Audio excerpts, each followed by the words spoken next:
And welcome back to another BobBlast.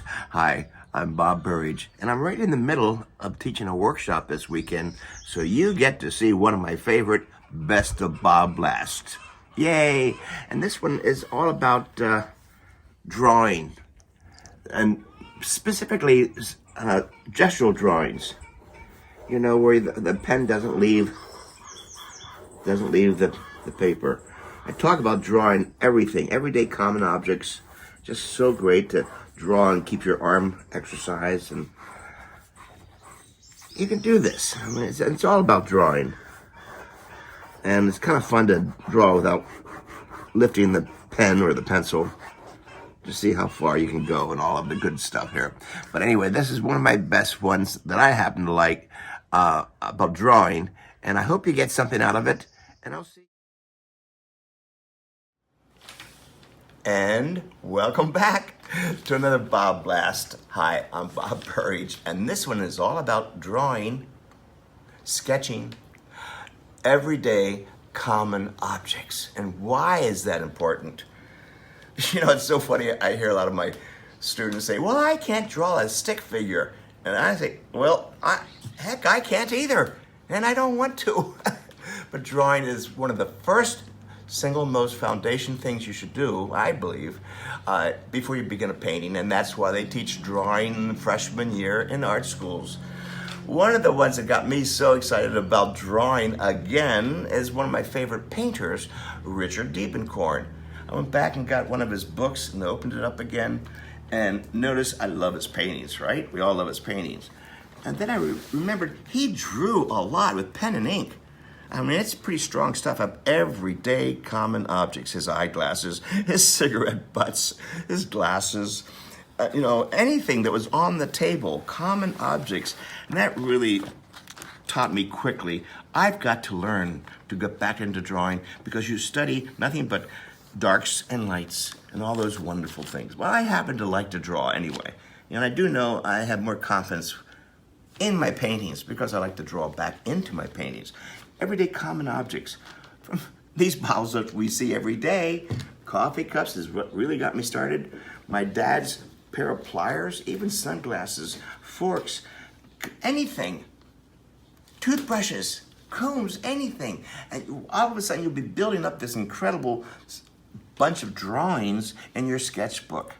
So the whole idea is to teach yourself about darks and lights and shapes against shapes, because all of this is being implanted in your brain, and when you go to include some of these simple everyday common objects in your drawings, you'll be a lot more comfortable about and say, oh yeah, I remember doing that, and it does come back, So it's a great foundation for confidence. So drawing and sketching is what painters do, by the way. That's all we do, we draw and paint. So I'm going to show you some of the things that I like to do after I do a drawing.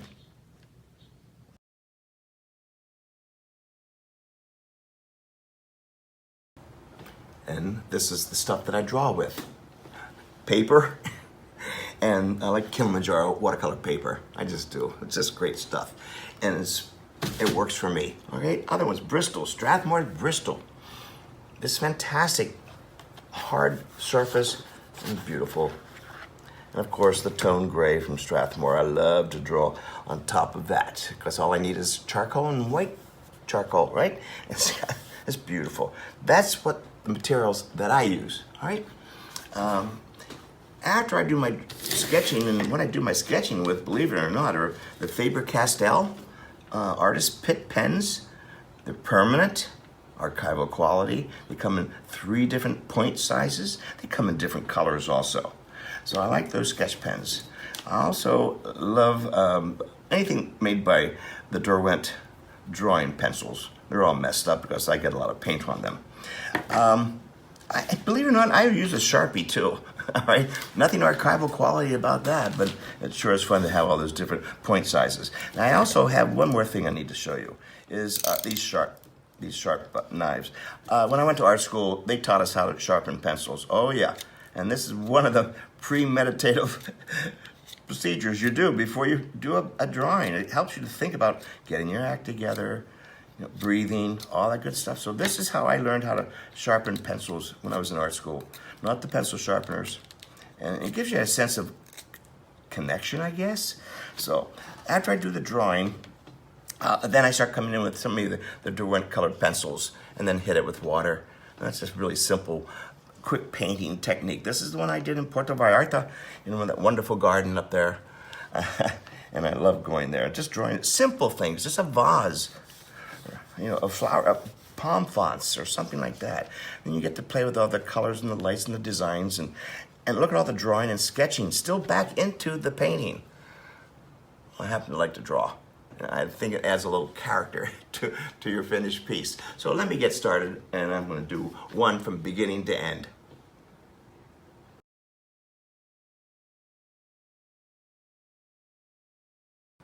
So speaking of everyday common objects, I just noticed in one of my new studio guides about painting the illusion of glass vessels.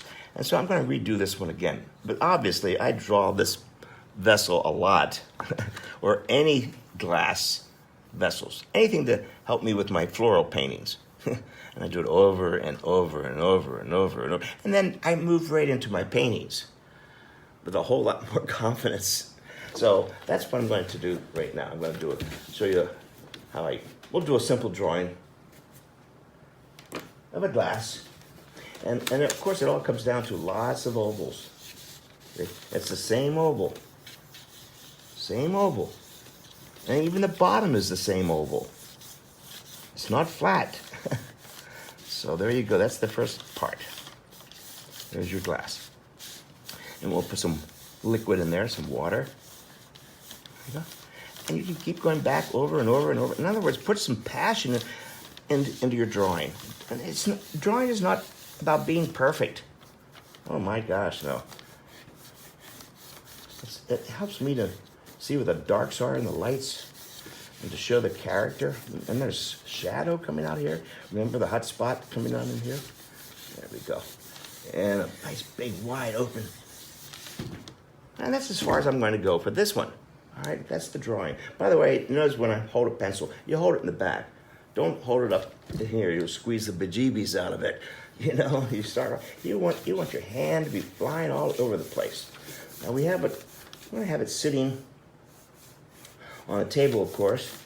Now, one of the neat phenomenons that happens, because this is a round glass, that back edge of that table does not go straight across because of the concave and all the round. It's going to do something like this. You'll see it. So it's important that you set it up and light a strong light on it, and you draw what you see. And that's how you draw glass. Okay, so we're going to get right into it. I'm going to go right into a background. This is a little bit different how I paint. I usually put a toned paper down and work that way. But I'm going to do this one quickly. Now we're looking through glass, which means I'm going to see the same color in here. Kind of, sort of, right? I've got it on my brush, may as well keep using it. Now if light's coming across here, it's going to be a whole lot brighter over here. Shining on the wall. And I do that for dramatic effect too.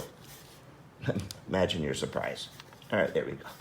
So it's nice and painterly at this point. This is a paint sketch, really. Inside here, there we go. Against the side, more water.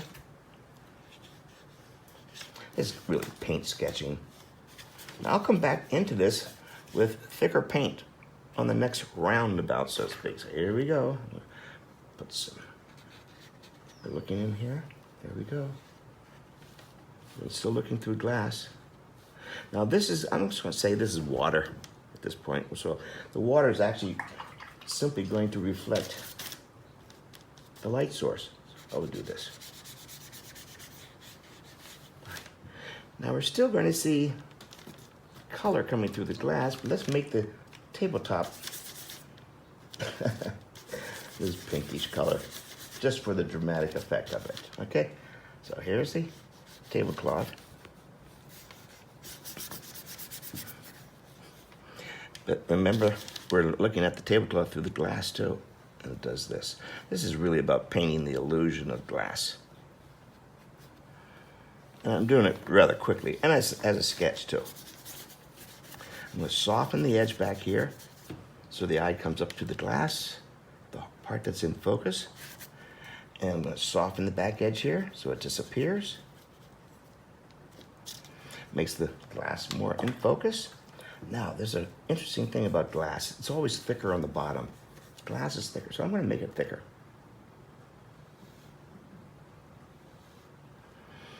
And a little bit over in here too. Now I want to paint the shadow. I just want to get crazy shadows. And this is where I start playing with just color. For the sheer sake of playing with color. I love the joy of painting this way. Pretty loose. Now, at the bottom of the glass is going to be the same color as up in here, by the way. It's because it's reflecting from the light source. Let's see. And I'm just more concerned about the juiciness of this right there. There we go. And I'm going to lighten up that blue now because I think it's too dark. I love being a painter. Keep changing your mind. Now there's that hot spot. This light literally goes through glass like fiber optics and it comes out the other end, just like that. So there's your hot spot. I want to play around a little bit within here with color just because I'm pretending it's reflecting something from somewhere else. Now it starts to become real painterly, and that's what I like about this. See, whoa. So I got some basic stuff done right, but now it becomes a painting, which I happen to like. I'm going to brighten up the top edge of this glass, which is white. Come on here. Now I'm just pure painting, and I will respond to whatever it calls me to do next. But then all this, wow, this is starting to become a cute little painting. I break my own rules. Yay! There are no rules, folks. Well, this is the world's quickest little sketch I wanted to show you of how the importance of painting and drawing, but drawing first. It just builds up all kinds of confidence. You see, I can come back in and do all kinds of goofy stuff now because I can and I want to. That's all about sketching first, drawing everyday common objects from your comb, your toothbrush, bottles of paint, whatever. But draw more. You'll be so much better in 30 days. Do a little drawing every day in your little sketchbook. You watch what happens to your paintings in 30 days. Hey, thanks again for watching, and make sure you share this with your friends. I can't wait to see you again on the next BobBlast. Thanks for watching. Well, I hope you enjoyed that. I certainly did. It's all about drawing. Draw every day. Every day. That's how you get to be a better drawer and a better painter, too. So I heard people say, oh, I can't draw. Well, that's why you draw. It helps you to see a little bit better. I hope you enjoyed this. I certainly did. And I'll see you at the next BobBlast.